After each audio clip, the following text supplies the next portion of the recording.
Saya jadi jenderal karena para petani Indonesia.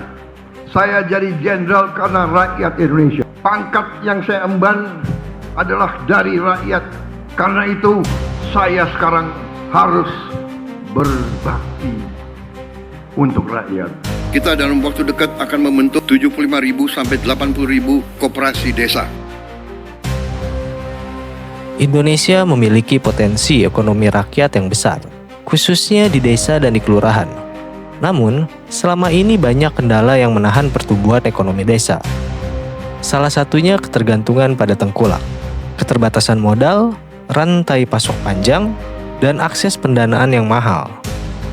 Untuk menjawab tantangan ini, pemerintah di bawah Presiden Prabowo Subianto meluncurkan sebuah program strategis, Koperasi Desa Merah Putih.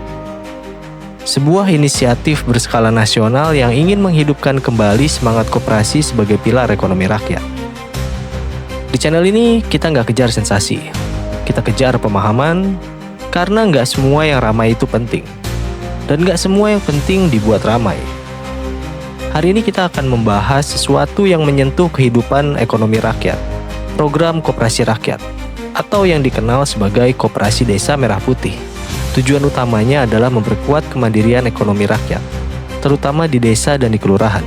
Dengan koperasi, masyarakat desa diharapkan mampu mengelola produksi, distribusi, dan pemasaran secara kolektif, tanpa tergantung pada tengkulak atau rentenir yang selama ini menekan ekonomi mereka. Program ini juga diharapkan dapat memperkuat ketahanan pangan, menekan kemiskinan, serta membuat akses pasar yang lebih adil bagi hasil produksi lokal. Melalui Instruksi Presiden Nomor 9 Tahun 2025, pemerintah menargetkan pembentukan hingga 80.000 koperasi desa atau kelurahan di seluruh Indonesia. Koperasi-koperasi ini tidak hanya berdiri sendiri, tetapi terintegrasi melalui dukungan pendanaan dari APBN, APBD, dan dana desa. Tujuannya adalah memperkuat kapasitas mereka untuk membantu masyarakat secara langsung. Untuk memastikan pelaksanaan yang akuntabel, pemerintah juga melibatkan lembaga pengawas seperti KPK dalam sinergi regulasi dan pengawasan. Konsep koperasi yang digulirkan ini memberikan manfaat nyata, meningkatkan kesejahteraan masyarakat desa, menekan peran tengkulak dan rentenir, memperpendek rantai distribusi hasil produksi, memberi akses pembiayaan yang lebih adil, mendorong kemandirian ekonomi lokal.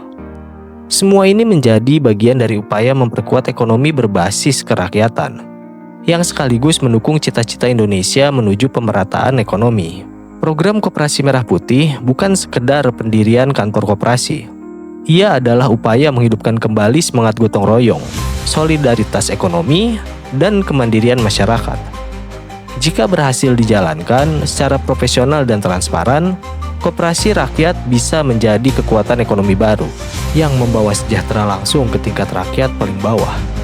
Jadi bukan soal besar atau kecilnya program, tapi seberapa nyata dampaknya dirasakan oleh rakyat. Dan di channel ini, kita nggak kejar sensasi. Kita kejar pemahaman. Tulis pendapat lo di kolom komentar. Kita ngobrol pelan-pelan, tapi sampai.